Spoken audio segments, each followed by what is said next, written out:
Una-una nung una ko siyang nakita, parang iba na agad naramdaman ko. Siguro gano'n naman talaga pag gusto mo.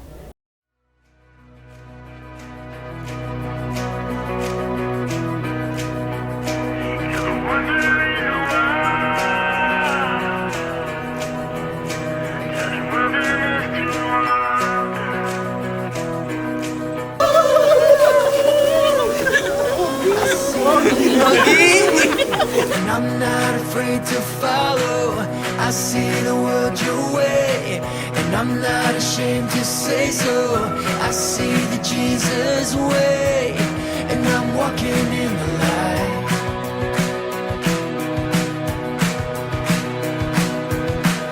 I see the world in light. I see the world in wonder. I see the world in light, bursting in living color. I see the world your way, and I'm walking in the light. Oh, I see the world in grace. I see the world in God's glow. I see the world your way, and I'm walking in the light. I'm walking in the wonder. In the wonder, in the wild.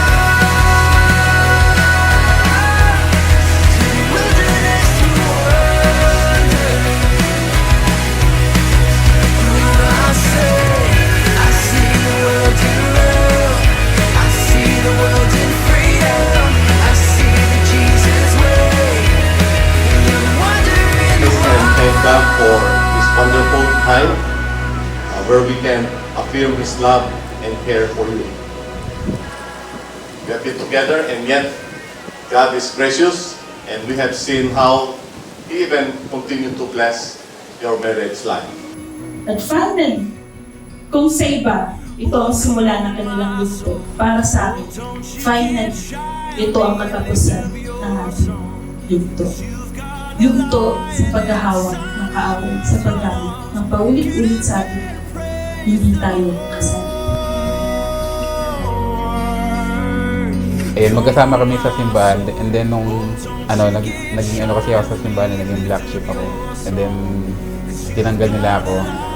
Tapos minsan nagkita kami sa street na malapit sa simbahan namin. And then doon na nagsimulang sabi ko sa kanya yung nararamdaman ko sa kanya. Ayun, doon na nagsimula hanggang siya rin ay umalis sa simbahan.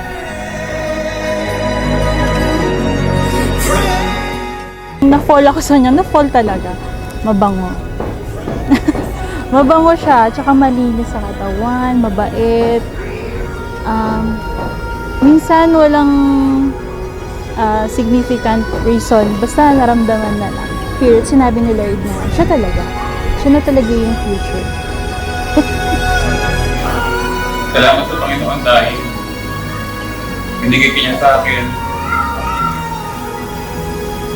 Siguro kung hindi ikaw, hindi ko alam kung saan ako.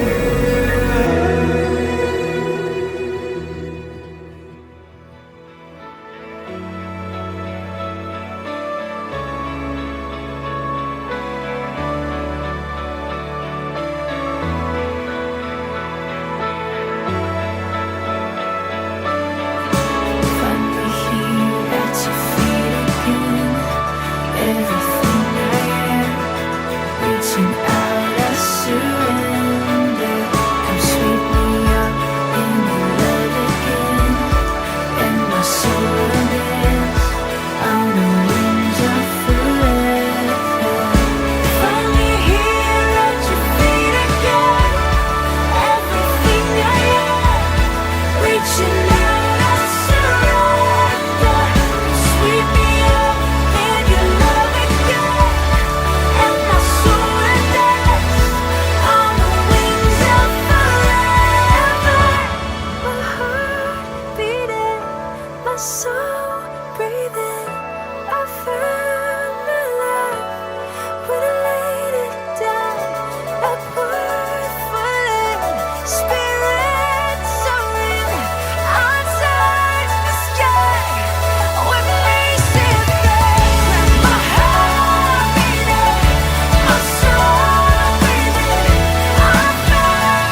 mahal na mahal kita, saka sa haba na rin ng pinagsamahan natin, yung sa hirap saka sa ginawa, siguro wala na akong ibang ihilingin pa sa buhay, kundi makasama ka.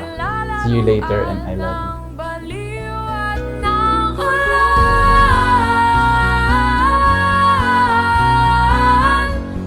Sinong di mapapasayaw ng ulan?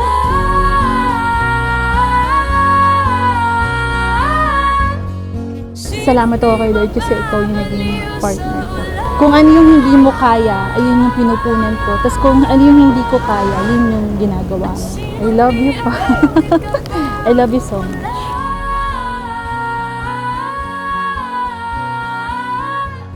At sinong di mapapaliw?